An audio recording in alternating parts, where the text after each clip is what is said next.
Scorpens? Oui, c'est moi. C'est moi qui vous ai téléphoné pour devis. Pour la portière fracturée? Oui, c'est ça. Ma voiture est sur le parking. Allons-y.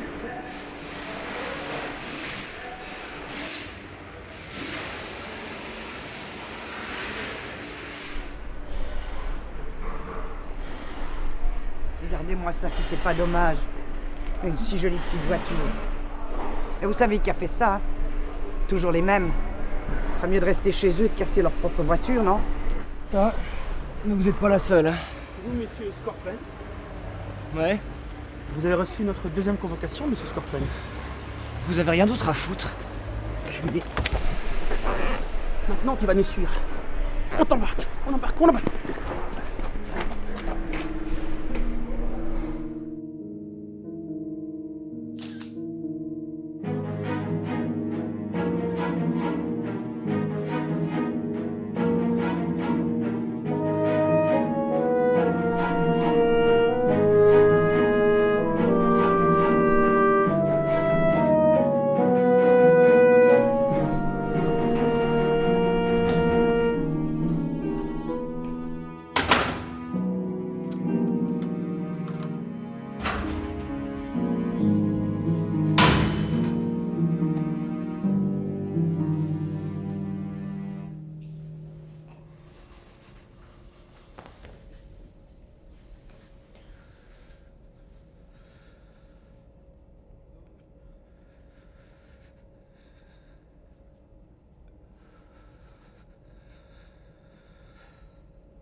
Pourquoi moi, pour vous défendre? Vous êtes le seul avocat que je connaisse. Nous nous connaissons. C'est moi qui répare votre voiture.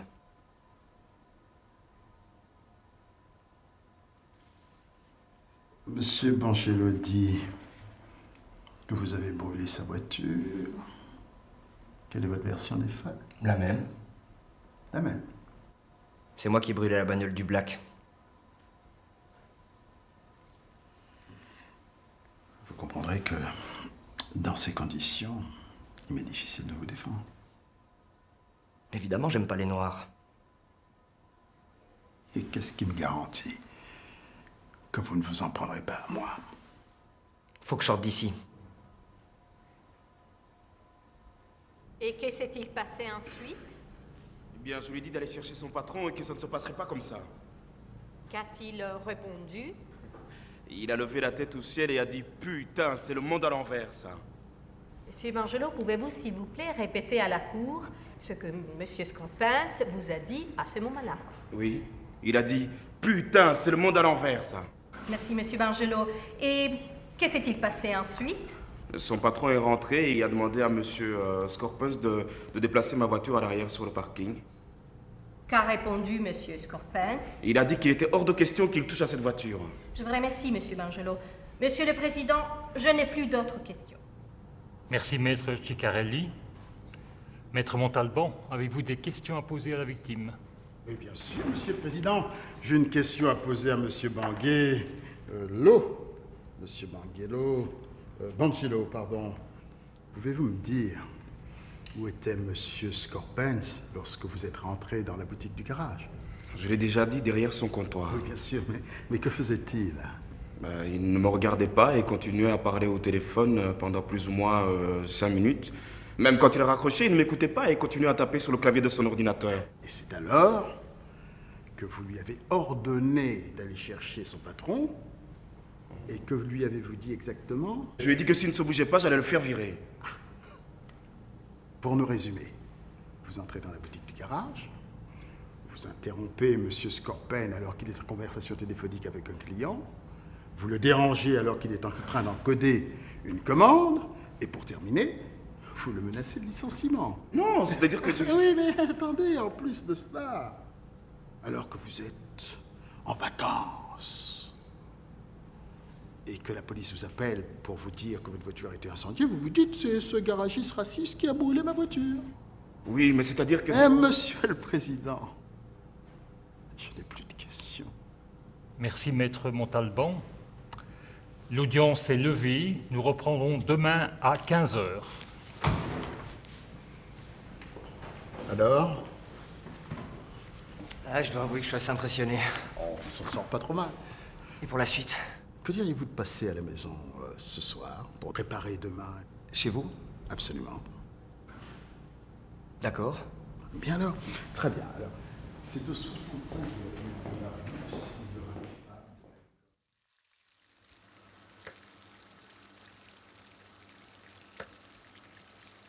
Je sais.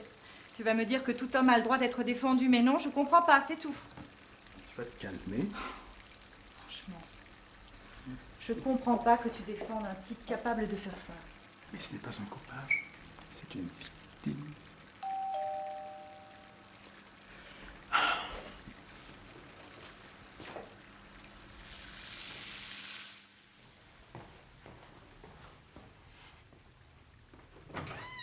Oh, bonsoir Frédéric. Bonsoir, maître. Je t'en prie. Alors, ça va très bien se passer. Je ne suis pas inquiet. Prends donc ce tire-bouchon, serre-nous du vin, je vais voir où elle en est.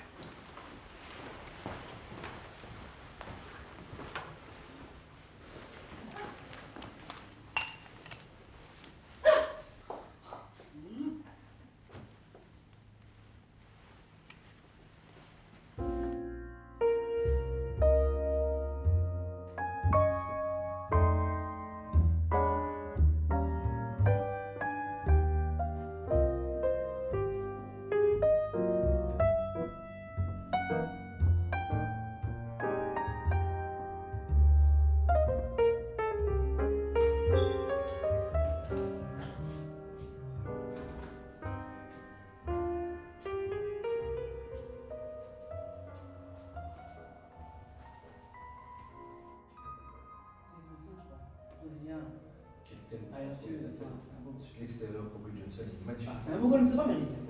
C'est pas mérité, franchement. Non. Attends, Chelsea ont dominé. Ils ont dominé, ouais. Mais Après, ils ont pas vu toutes les causes qu'ils ont ratées. Non, je suis pas d'accord avec toi. Si, attends, tu déconnes. Bonsoir. T'es mal éduqué, toi, ça. Ouais, laisse tomber, c'est un calme. Eh, t'as dit bonsoir. Laisse tomber la réponse, hein. Attends, ça se fait pas. C'est trop ça.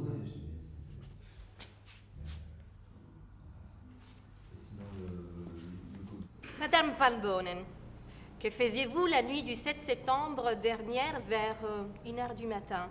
Et que s'est-il passé exactement? Eh bien, je n'arrivais pas à dormir et je regardais la télévision. Puis à un moment, je me suis levée pour aller fumer une cigarette à la fenêtre.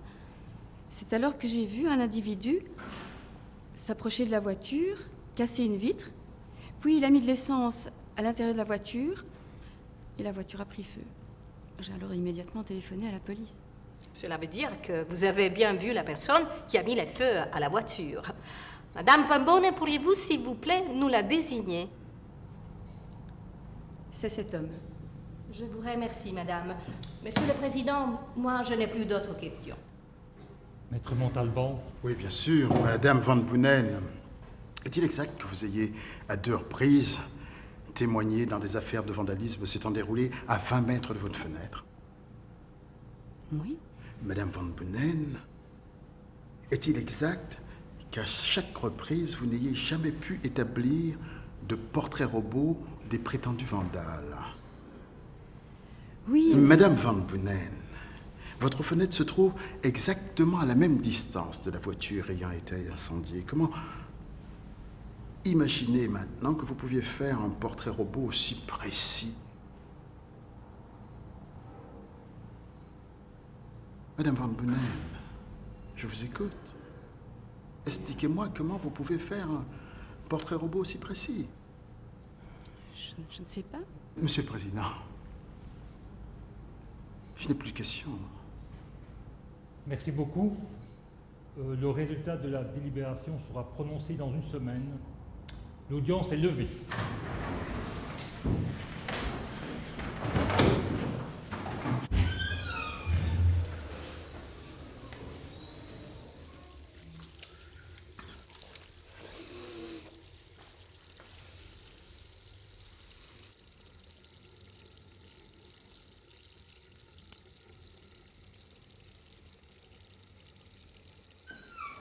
Ah, Frédéric, là, nous y sommes. Je crois que nous y sommes, nous les... Non, ça n'a pas été simple. Mais enfin, ça s'est bien passé. Bien. Tu as été très bien. Tu as vu un peu ces témoins qui n'en savent absolument rien, qui ne savent pas quoi faire, qui sont là. Hein? C'était très bien, ça. Et toi, tu étais vraiment très bien. Tu étais particulièrement bien. C'est comme ça qu'il faut réagir. Mais tu vas la fermer, ta gueule! Enfoiré de blague de merde!